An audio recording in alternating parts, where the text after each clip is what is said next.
Unit चल रही थी foreign exchange and BOP, foreign exchange कर रहे थे। फॉरेन एक्सचेंज में हमने क्या क्या करा, meaning of foreign exchange, meaning of foreign exchange rate, meaning of currency depreciation, meaning of currency appreciation, different methods of determination of foreign exchange rate, fixed exchange rate, flexible exchange rate, managed floating, dirty floating, different terms सीखी, different terms सीखी। सारी की सारी terms crystal clear होनी चाहिए, सारी की सारी टर्म्स क्रिस्टल क्लियर होनी चाहिए, अंडरस्टैंडिंग बिल्कुल परफेक्ट होनी चाहिए, क्योंकि क्वेश्चन डायरेक्ट आने के चांसेस कम होते हैं फॉरेन एक्सचेंज में। तो इनडायरेक्ट क्वेश्चन आप तभी आंसर कर पाएंगे अगर आपकी कंसेप्चुअल क्लैरिटी है, अदरवाइज नहीं कर पाएंगे। ठीक है ना?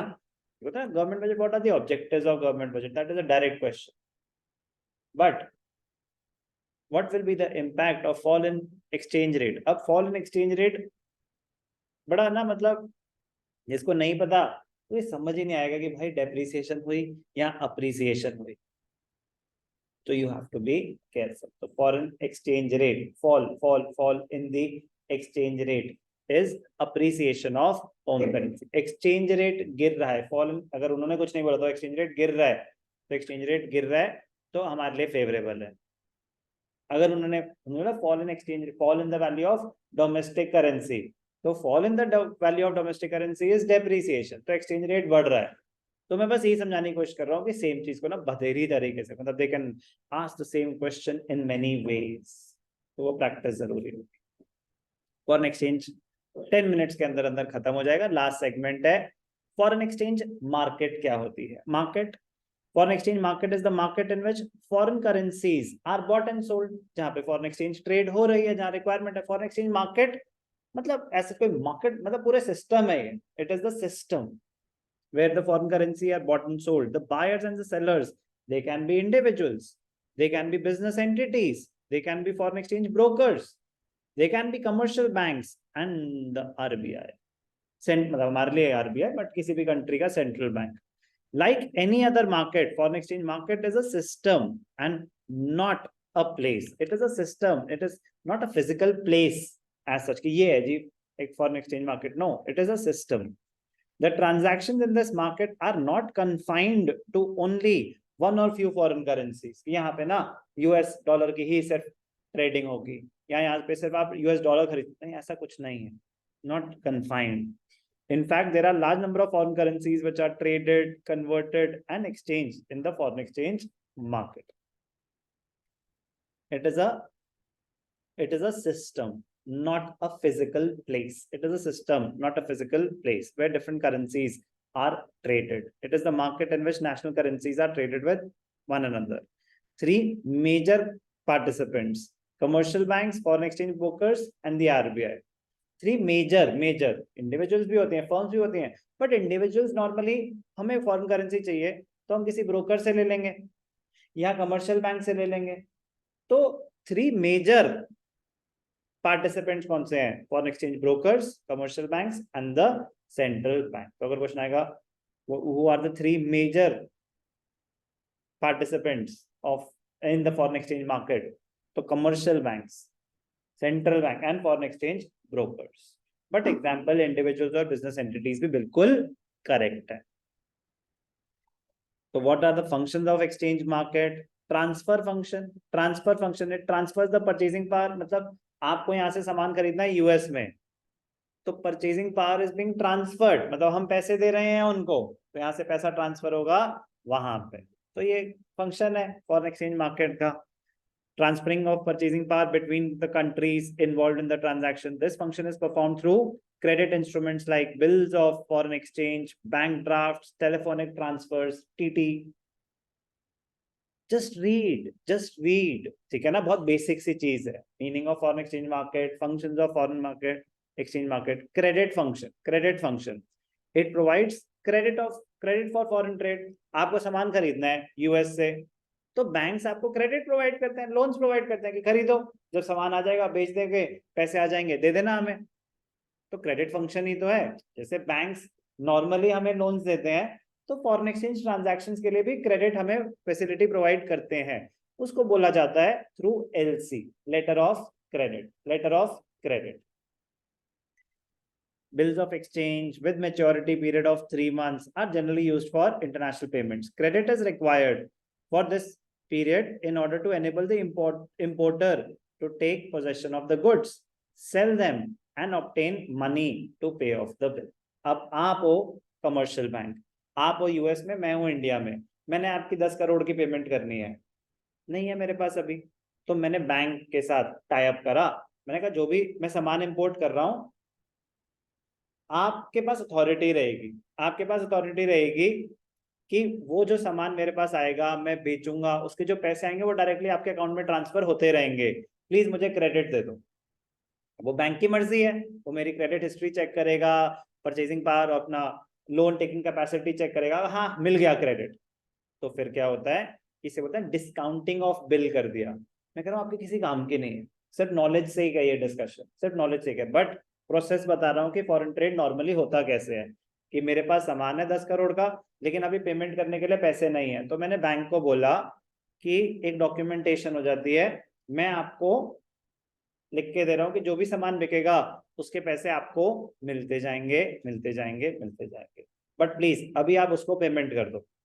तो बैंक ने, उसको कोई मतलब थोड़ी ना है कि मैं दूं या बैंक दे, तो बैंक ने उसकी पेमेंट कर दी जिससे मैंने उसको पेमेंट मिल जाएगी, बैंक ने तभी तो क्रेडिट, आपको क्रेडिट प्रोवाइड करा है, आप उससे क्रेडिट पे सामान नहीं खरीद सकते अपने एक्सपोर्टर से, वो एक्सपोर्टर हम इंपोर्टर है इस केस में, तो मैं यूएस वाले से खरीद रहा हूँ, यूएस वाला मुझे क्रेडिट नहीं दे रहा, मुझे क्रेडिट कौन दे रहा है, bank, bank is the part of the system, foreign exchange market का पार्ट है।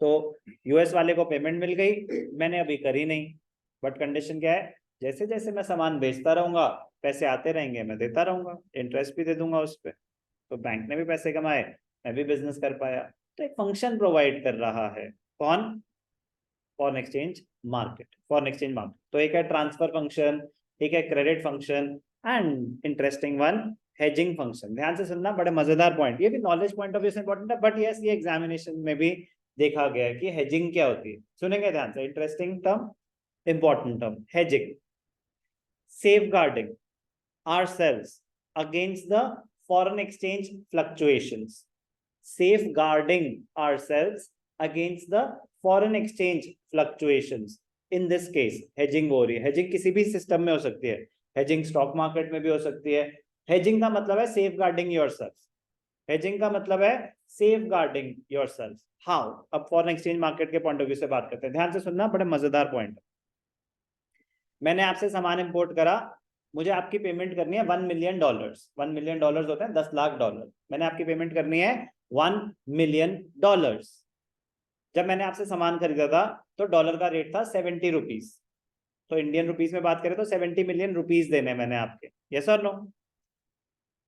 4-6 महीने बाद जब प्रोसेस कंप्लीट हुआ और सामान आया मेरे पास, मैंने आपको ऑर्डर प्लेस करा, तब भी $1 मिलियन का बिल आपने रेज करा, मैंने कहा 3 महीने के अंदर पेमेंट हो जाएगी, 3 महीने एग्जाम्पल ले लेते हैं। 3 महीने बाद क्या हुआ, डॉलर का रेट हो गया 75 रुपीज, डॉलर का रेट क्या हो गया 75 रुपीज, आपका बिल $1 मिलियन का ही है, आपका बिल $1 मिलियन का ही है, लेकिन जहां मुझे 70 मिलियन देने थे पहले रुपीज, अब 75 मिलियन रुपीज चाहिए होंगे $1 मिलियन खरीदने के लिए, यस और नो, समझ आ रही है बात। तो मेरा तो नुकसान हो गया ना 5 मिलियन रुपीज का, 50 लाख रुपए का नुकसान हो गया, यस और नो। अब मैं उससे बच सकता था, मैं उससे बच सकता था, कैसे बच सकता था, हेजिंग करके। कैसे, हेजिंग क्या होता है, अब ध्यान से सुनना, हेजिंग में क्या करा, मैं बैंक के पास गया, मैं बैंक के पास गया, एक फॉरवर्ड कॉन्ट्रैक्ट, फ्यूचर कॉन्ट्रैक्ट में एंटर कर लिया बैंक के साथ कि 3 महीने बाद मैं आपसे ना $1 मिलियन खरीदूंगा। ध्यान से सुनना, बड़ा मजेदार पॉइंट, 3 महीने बाद मैं आपसे $1 मिलियन खरीदूंगा, बताओ क्या रेट दोगे। कह रहा रेट चल रहा है 70 रुपए आज की रेट में, मैं प्रीमियम चार्ज, मैं आपको 70.5 का दे दूंगा, कितने का दे दूंगा, 70.5 का, यस 0.5 रुपीज की आपकी कॉस्ट लग गई, लेकिन उसको इंश्योरेंस कहते हैं। आपने अपने आप को तो सेफ गार्ड कर लिया ना कि आपका मैक्सिमम कॉस्ट 50 पैसे ही है, पर डॉलर एक्स्ट्रा देने पड़ेंगे। तो 3 महीने आपने forward contract, future contract enter कर लिया कि 3 महीने बाद बैंक से आप $1 मिलियन खरीदोगे, रेट फिक्स हो गया 70 रुपए 50 पैसे, 3 महीने बाद रेट क्या चल रहा हो उससे आपको कोई लेना देना नहीं होगा, वो चाहे 75 हो जाए चाहे 80 हो जाए। बट सर ऐसा भी तो हो सकता था कि 65 हो जाए, ऐसा भी तो हो सकता था 65 हो जाए, तो आपका तो फायदा हो जाता कितना, कि जहां आपको 70 मिलियन रुपीस देने पड़ते, आपका 65 मिलियन रुपीस में काम हो जाता।